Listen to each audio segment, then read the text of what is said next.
The Shadows Rule All was the final book in that series. The first book in that series is The Liar's Crown. It's a trilogy, just like Games Gods Play is going to be.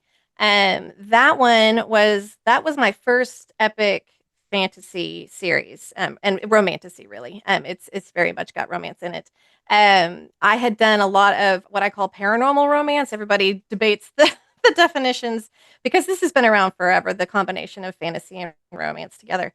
Um, those all my previous paranormal romances were all set current day world. Your more traditional, I would call them paranormal romancy creatures like wolf shifters, vampires, that kind of thing that are more earth based. And so this was the first time I got to really explode the world building and even more. Like I do a lot of world building even in the current day settings, but when you do the current day stuff, you don't have to figure out where the land masses are and what the cities are named and that kind of thing. So that there's certain elements of the world building where you're like, all right, already set here and I don't have to explain it. You know what it is versus in a epic fantasy world, you get to make all of it, including figuring out that I don't know how water flows through mountains, apparently.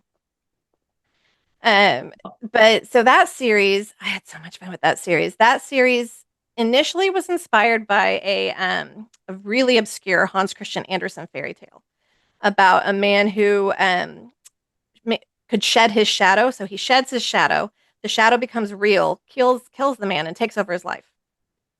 And I thought, there's my hero and my villain in the same guy. And so the hero of that series, Revan, was a shadow shed from the villain.